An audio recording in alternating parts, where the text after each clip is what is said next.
Hello friends, welcome. स्वागत है आपका मेरे यूट्यूब चैनल में। दोस्तों, कल हमने देखा कि अशोक के समय कौन कौन से अभिलेख थे। किस अभिलेख से अशोक की पहचान हुई कि ये अशोक वही है जो सम्राट अशोक है मगध वाले, यानी चंद्रगुप्त मौर्य के जो नाती कह लो, या फिर बिंदुसार के बेटे हैं अशोक। किस अभिलेख से हमको पहचान हुई, तो ये भी हमने आपको बता दिया था। वो अभिलेख है राजस्थान का भब्रू अभिलेख। और किस अभिलेख से हमें ये पहचान हुई कि इसका नाम अशोक है।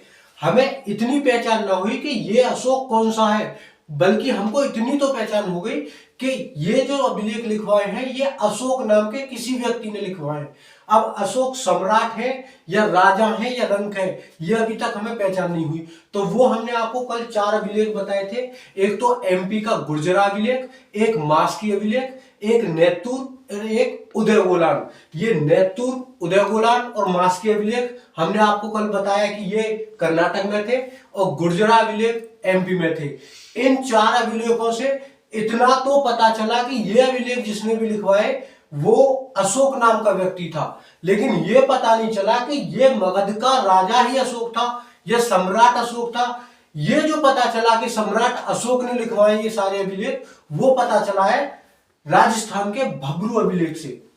अब आगे हम बात करते हैं। उससे पहले कल ही हमने मौर्यकालीन जो ऑर्गेनाइजेशंस चल रहे थे, संगठन चल रहे थे, वो हमने आपको कल बता दिए थे। एक श्रेणी था, निगम था और सार्थवाह था। श्रेणी निगम में श्रेणी जो उनका ऑर्गेनाइजेशन था, उसमें शिल्पकार और कमजोर वर्ग के इंसान या कह लीजिए कर्मकार, सारे तरह के कर्मकार श्रेणी वर्ग के उसमें आते थे।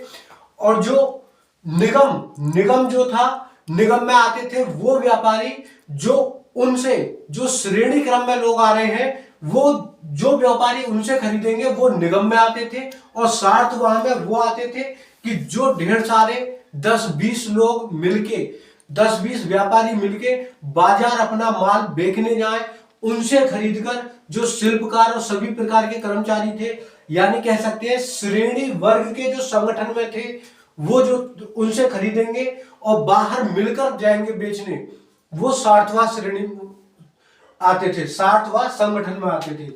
तो आज हम उसके बाद में छोटी सी चर्चा, उसके बाद जो हमने मौर्यकालीन संगठन पढ़े, उसके बाद हम देख लेते हैं सोर्स ऑफ इनकम। मौर्य काल के सोर्स ऑफ इनकम यानी कि अर्थव्यवस्था हम देख लेंगे। वो हमारी कृषि पर डिपेंड थी, अर्थव्यवस्था। दूसरा पशुपालन पर डिपेंड थी। तीसरा हमारे यहां पर उद्योग बहुत हो गए थे, औद्योगिकरण हो गया था, तो ये कारखानों पर डिपेंड थी। शुरू में जब हमने मगध साम्राज्य स्टार्ट कराया था, तो मगध साम्राज्य में हमने ऐसे ऐसे करके आपको एग्जांपल दिए थे कि लोग एक जगह एकत्रित हुए, लोग शहरीकरण की ओर अग्रसर हुए। जब लोग शहरीकरण की ओर अग्रसर होंगे तो उद्यमीकरण की ओर भी अग्रसर होंगे। ये लोग उद्यमी बने और इन्होंने कारखाने खोले, जो कि सोर्स ऑफ इनकम बहुत अच्छा था मौर्य काल का। एक कृषि हो जाएगा, एक पशुपालन हो जाएगा और ये कारखाने हो जाएंगे। क्वेश्चन आएगा दोस्तों कि मौर्य का यानी कि मगध साम्राज्य किस, यानी महाजनपद काल, मगध साम्राज्य नहीं, महाजनपद काल कैसा काल था, इसकी प्रवृत्ति देखी जाएगी। जैसे सिंधु सभ्यता शहरी सभ्यता थी, उसके बाद वैदिक सभ्यता ग्रामीण सभ्यता हुई, उसके बाद ये जो महाजनपद काल चला ये शहरी सभ्यता हो गया। याद करने की ट्रिक ये रहेगी कि सिंधु, वैदिक और महाजनपद, पहले शहरी फिर ग्रामीण फिर शहरी, ये अल्टरनेट चलेगी। पहले शहरी फिर ग्रामीण फिर शहरी। उसके बाद हम अशोक के समय के जो विभाग थे, वहां पर जो विभाग को जो अलग अलग नाम दिए गए वो देख लेंगे। सबसे पहले हमारा पुलिस को हम राक्षस नाम से जानते थे, पुलिस को राक्षस नाम से जानते थे। न्याय विभाग 2 प्रकार की होती थी, एक धर्मस्थली और एक कंठशोधक। अगर हम कंठशोधक की बात करें तो फौजदारी का मामला हो जाएगा, जैसे आज की डेट में भी फौजदारी मामले अलग कोर्ट में जाते हैं और दीवानी मामले अलग कोर्ट में जाते हैं। धर्मस्थली के लिए, दीवानी के लिए उस टाइम पर धर्मस्थली था और फौजदारी के लिए उस टाइम पर कंठ शोधक था, कंठक शोध। तो इसको कंठक शोध भी हम बोलते हैं। तो कंठक शोध था।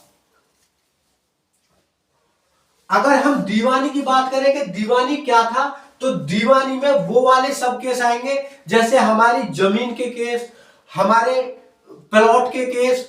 ज्यादातर भारत के हर स्टेट में, हर गांव में ज्यादातर एक लड़ाई सबसे ज्यादा होती है। जैसे कि मान लीजिए यो दो तरह के, ये एक खेत ए है और एक खेत बी है। ये दो खेत हैं, इसका मालिक ए है, इसका मालिक बी है। इसके बीच का ये जो डिवाइडेशन होता है, ये गांव में मेड़ कहा जाता है। मेड़, ए ने मेड़ तोड़ ली, बी ने मेड़ तोड़ ली। तो ये जो मैं एग्जांपल आपको दे रहा हूं, ये दीवानी वाले कोर्ट का एग्जांपल है। ये वाला जो केस है दीवानी वाले कोर्ट में जाएगा, यानी उस टाइम के धर्मस्थली में जाएगा। और फौजदारी का मैटर दोस्तों, बहुत सारी धाराएं हैं। सबसे जो सस्ते में छूट जाने वाली धारा 151 भी होती है दोस्तों। 307 का भी मैटर एक फौजदारी में जाता है, वो हम पढ़ेंगे। आईपीसी की धारा भी हम पढ़ेंगे, क्योंकि जब हम राज्य व्यवस्था पॉलिटी पढ़ेंगे भारत की, तो एसएससी तक तो आईपीसी की धारा पढ़ने का कोई मतलब रह नहीं जाता। लेकिन जो बंदा यानी कि पीसीएसजे की तैयारी कर रहा है, उसके लिए आईपीसी की धारा बहुत महत्वपूर्ण हो जाती है। और आईपीसी की धारा हम पढ़े हैं और आपको भी हम अच्छी तरह से पढ़ाएंगे। उसके बाद में गुप्तचर हो जाते थे। गुप्तचर को गुड़ पुरुष कहा जाता था। गुप्तचर को गुड़ पुरुष कहा जाता था। जैसे वर्षकार गुप्तचर था, वही गुप्तचर की बात यहां पर हो रही है। गुप्तचर भी दो प्रकार के होते थे। एक तो संस्थागत गुप्तचर होते थे, अभी भी हर देश में, हर देश की असेंबली मिलती है। और एक संचार होते थे। ये संचार जो गुप्तचर होते थे, यानी संचार जो गुड़ पुरुष होते थे, ये घूम घूम कर दूसरों की जो न्यूज होती थी, दूसरों के समाचार होते थे, अच्छे बुरे सब ला करके देते थे। सीता अध्यक्ष होते थे एग्रीकल्चर डिपार्टमेंट यानी कि कृषि विभाग के। सीता अध्यक्ष एग्रीकल्चर डिपार्टमेंट यानी कि कृषि विभाग को कहते थे। सीता, उस टाइम की सरकारी जमीन को सीता कहा जाता था। ये आप नोट करके लिख लें, सरकारी जमीन। जैसे आज की डेट में गांव गांव में कह देते हैं, शहर में कह देते हैं कि ये नगर पालिका की जमीन है, गांव में कह देते हैं ये जमीन ग्राम समाज की है। ऐसे ही उस समय सरकारी जमीन को सीता कहा जाता था। उसके बाद समाहर्ता हो जाएगा कलेक्टर, यानी कि किसी से कर टैक्स वसूलने वाले को समाहर्ता कहते थे। संनिधाता कोषाध्यक्ष, जो समाहर्ता के द्वारा उगाया गया पैसा, समाहर्ता के द्वारा जमा किया हुआ कर वसूला गया पैसा कोषाध्यक्ष यानी संनिधाता के पास जमा होता था। आंटविक की अगर हम बात करें तो ये फॉरेस्ट ऑफिसर हो जाते थे। जंगल विभाग वालों को आंटविक कहते थे। अकराध्यक्ष माइनिंग डिपार्टमेंट यानी कि खनन विभाग को अकराध्यक्ष कहते थे। और अगर लक्ष्मणाध्यक्ष की बात करें तो ये मुद्रा विभाग था। लक्ष्मणाध्यक्ष मुद्रा विभाग। तो उस टाइम के अशोक के समय के सभी विभाग हमने देखे। आपको कहीं का मतलब state PCS very very important है। मैं भी अभी तैयारी कर रहा हूं, मैंने देखा है इससे हर एक पेपर में, हर एक सेट में एक या दो क्वेश्चन, एक तो मिनिमम मिल ही जाता है। तो ये बहुत इंपॉर्टेंट हमारा रह जाएगा। उसके बाद में हम प्रशासन व्यवस्था इनकी देखेंगे। प्रशासन व्यवस्था के बाद में इनके प्रांत हम देखेंगे। अशोक के समय के हम प्रशासन व्यवस्था की अगर हम बात करें तो अशोक के समय में प्रशासन व्यवस्था 6 भागों में बटी हुई थी। सबसे पहले राजा तो होता ही था सेल पे, भाई इसको किसी का ऑर्डर मानना नहीं है। युवराज राजा से नीचे हो जाएगा, बिल्कुल तुरंत उनके नीचे। प्रांतपति की अगर हम बात करें तो प्रांतपति स्टेट के लिए यानी कि राज्य के लिए, प्रांतपति राज्य के लिए हो जाएगा। विस्पति की अगर हम बात करें तो विस का मतलब यहां पर जनपद है, विस का मतलब जनपद है और विस्पति का मतलब है जिला के मतलब डिस्ट्रिक्ट पर जो देख रेख करेगा, यानी कि कह लीजिए समाहर्ता हम बोल सकते हैं, कलेक्टर मजिस्ट्रेट ही करते हैं ज्यादातर। और गोप जो होते हैं, गोप ये 10 ग्राम के मालिक, 10 ग्राम के मालिक। ये ग्राम मतलब ये वाला ग्राम नहीं है, इसका मतलब विलेज है। तो गोप हो जाएंगे 10 विलेज के मालिक। और जो ग्रामिक थे वो ग्रामिक एक ही गांव के मालिक होते थे, एक ही विलेज के मालिक। ग्रामिक ही सबसे छोटी इकाई थी, ग्रामिक प्रशासन व्यवस्था की सबसे छोटी इकाई थी। ये नोट करके लिखने लायक चीज है, क्वेश्चन कहीं भी बन जाता है कि अशोक के समय या वैदिक काल में भी, हमने आपको बताया वैदिक काल में भी ग्रामिक सबसे छोटी थी, लेकिन वैदिक काल में जनपद सबसे बड़े थे। वैदिक काल में सबसे बड़ी इकाई जनपद थी, लेकिन यहां पर राजा है, लेकिन छोटी इकाई यहां भी ग्रामिक है। ग्राम वहां पर ग्राम था, इतना अंतर है। वहां पर ग्राम था, ग्राम का मालिक ग्रामिक होता है और यहां पर ग्रामिक है। ये शब्दों का अंतर है, बाकी सेम आंसर है। सबसे छोटी इकाई ग्रामिक हो जाएगी। इसके बाद अगर हम बात करें तो उस समय अशोक के समय, उस समय 4 प्रांत थे, लेकिन कलिंग को इन्होंने मिला लिया तो 5 प्रांत हो गए थे। कलिंग को अशोक ने जीत लिया तो 5 प्रांत हो गए थे। हम पांचों प्रांत की चर्चा करते हैं।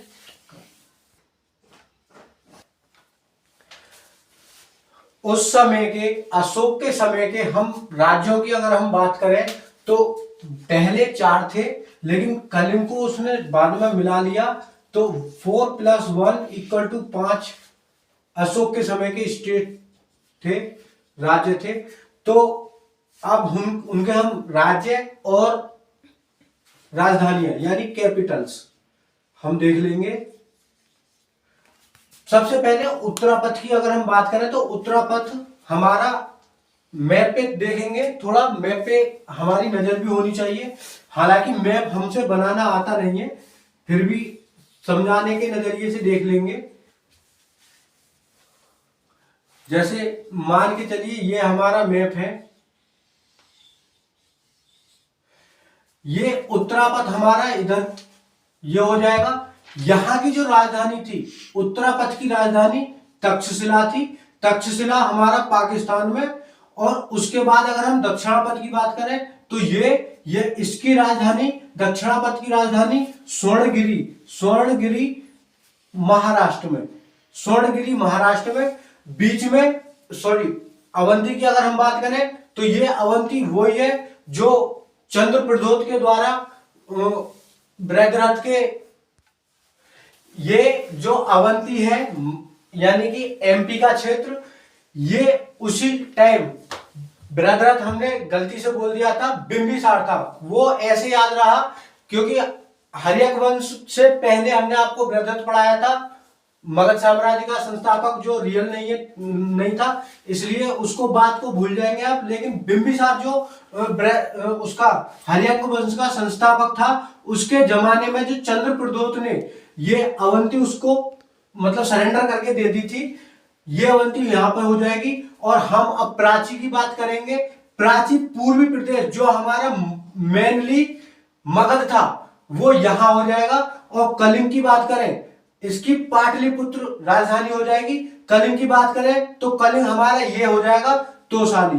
तो उत्तरापथ की बात करें तो तक्षशिला, उसके बाद दक्षिणापथ, दक्षिणापथ की स्वर्णगिरी महाराष्ट्र में, अवंती की राजधानी उज्जैनी, अवंती की राजधानी उज्जैनी, उज्जैनी। और प्राची यानी प्राची को पूर्वी प्रदेश भी बोल देंगे, पूर्वी प्रदेश। पूर्वी प्रदेश। प्राची की राजधानी पाटलिपुत्रा। पाटलिपुत्रा ही मेन जगह थी इनकी शुरू से, यानी कि प्राची या पूर्वी प्रदेश ही इनकी मेन जगह थी शुरू से। और लास्ट का जो कलिंग था उसकी हो जाएगी तोसाली। इसके बाद हम जो मेन चीज है वो चीज पे हम अब फोकस करेंगे। जब अशोक बुढ़िया गए थे, अशोक की मृत्यु 232 ईसा पूर्व 230 बीसी में जब इनकी डेथ हो गई थी, तो इनके बेटे कुणाल राजगद्दी पर बैठे। कुणाल योग्य शासक नहीं थे, अयोग्य शासक थे। इनके पास से राज्य इतना चला नहीं। अंतिम शासक, मौर्य वंश के अंतिम शासक की अगर हम बात करें तो वो हो जाएंगे बृहद्रथ। अंतिम शासक मौर्य वंश के बृहद्रथ। ये बृहद्रथ वो वाले बृहद्रथ नहीं है जो हमने आपको, अंतिम शासक की हम बात कर रहे थे, मौर्य वंश के अंतिम शासक बृहद्रथ।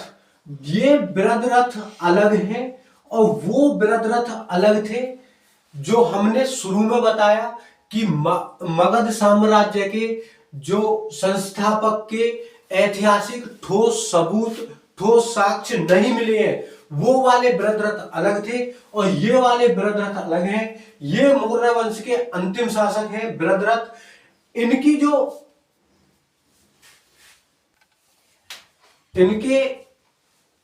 ये जो बृहद्रथ हैं ये भी अयोग्य शासक थे, इतने योग्य शासक नहीं थे।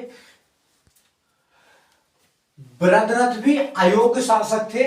इनके समय कलिंग इनसे अलग हो गया था। कलिंग को ये जीत करके ले गए थे। कलिंग के राजा बने थे खारवेल। ये हमको लिख लेना है। उस टाइम पर कलिंग के राजा खारवेल बन गए थे। इसके बाद बृहद्रथ ने भी वो ही गलती करी जो शुरू से सब करते आ रहे थे। जैसे कि इन्होंने भी अपने सेनापति रखे पुष्यमित्र शुंग को। पुष्यमित्र शुंग को इन्होंने अपना सेनापति रख के वही गलती कर दी जो कि मगध साम्राज्य के हर एक वंश करते चले आ रहे थे। हर्यक वंश की अगर हम बात करें तो उसके संस्थापक बिंबिसार थे और उनके जो अंतिम शासक थे यानी कि लास्ट रूलर ऑफ हर्यक वंश, हर्यक डायनेस्टी, तो वो नागदशक थे। नागदशक ने अपना सेनापति शिशुनाग को रखा। शिशुनाग ने नागदशक को मार दिया और नई डायनेस्टी नागवंश की शुरुआत करी। यानी शिशुनाग वंश की शुरुआत करी। शिशुनाग वंश के पहले शासक तो शिशुनाग रहे, लेकिन अंतिम शासक नंदी वर्मन ने भी ये गलती दोहराई और अपने जो सेनापति थे यानी कि उनको महापदम नंद को रखा और महापदम नंद ने नंदी वर्मन को मार के नई डायनेस्टी नंद वंश यानी नंद डायनेस्टी की नींव रखी। नंद डायनेस्टी की नींव रखने के बाद इनके बेटे ऐसे रहे जो कि चंद्रगुप्त मौर्य के हाथों मारे गए, ना कि अपने सेनापति के हाथों। घनानंद इनके बेटे ऐसे रहे जो कि चंद्रगुप्त के यानी मौर्य साम्राज्य के संस्थापक के हाथों मारे गए। तो मौर्य साम्राज्य का संस्थापक चंद्रगुप्त मौर्य थे। अंतिम शासक बृहद्रथ थे। बृहद्रथ ने भी उनकी ही तरह गलती करी और पुष्यमित्र शुंग को सेनापति रखा।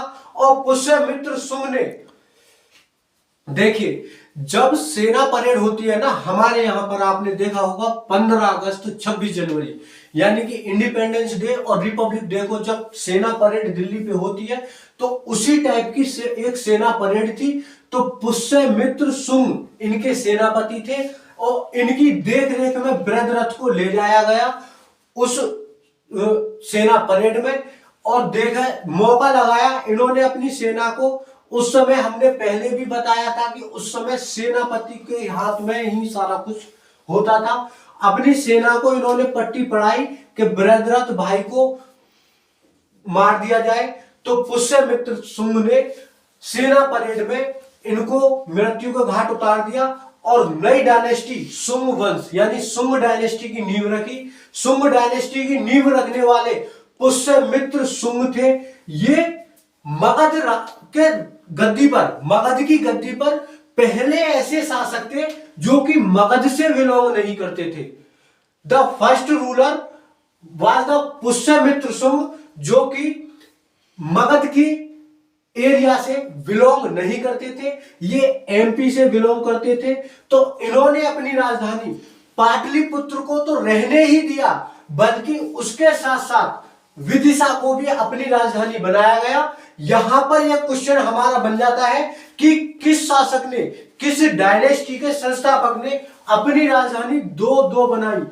हमने आपको पहले भी बताया था, दो राजधानी तो बनी थी, लेकिन एक राजधानी जो बनी थी राजनीतिक राजधानी बनी थी, और एक राजधानी जो बनी थी वो सांस्कृतिक राजधानी बनी थी। लेकिन इसने दोनों ही राजधानी राजनीतिक बनाई, उसके बारे में हम अभी चर्चा करेंगे।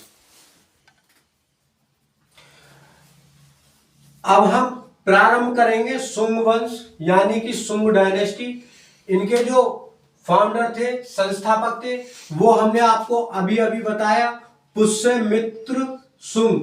पुष्यमित्र शुंग पहले ऐसे रूलर थे जिन्होंने पाटलिपुत्र के साथ साथ विदिशा को भी अपनी राजधानी बनाया।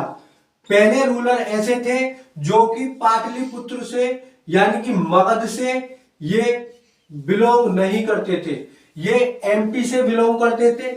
इसकी विस्तृत जानकारी हम आपको कल देंगे। इन्होंने अपने टाइम पर 4 पुस्तकें इनके टाइम पर लिखी गई हैं। जातक है, महाभाष्य है, अष्टाध्यायी है, मनुस्मृति है। मनुस्मृति को हम आपको पहले पढ़ाए हैं स्मृति साहित्य में, याज्ञवल्क्य वाली पढ़ाई थी इससे पहले, और मनुस्मृति पढ़ाई थी, यह आपको याद होगी। इसके बारे में शुंग वंश की डिटेल जानकारी हम आपको कल की क्लास में देंगे। कल शुंग वंश पढ़ाएंगे, कर्ण वंश भी छोटा सा ही है, कर्ण वंश कराएंगे। ये 2 मिनट का चैप्टर है कर्ण वंश, इतना खुद इसके संस्थापक देखेंगे, अंतिम शासक देखेंगे, खत्म। उसके बाद में सातवाहन शुरू होगा। सातवाहन के बाद में हम मौर्योत्तर काल शुरू करेंगे। मौर्योत्तर काल में हम आपको बताएंगे कि मौर्य काल से पहले पहले कौन से आक्रमण हुए भारत पर, विदेशी आक्रमण हुए, और मौर्य काल के बाद के, यानी मौर्य काल के बाद के और शुंग वंश के पहले के। मौर्य काल और शुंग काल, ये बीच की कड़ी हम आपको कल भी पढ़ाएंगे। इसमें ये देखेंगे कि विदेश के कौन कौन से आक्रमण भारत पर हुए और कौन कौन से वंश थे। तब तक के आप हमारे चैनल पर बने रहिए। धन्यवाद।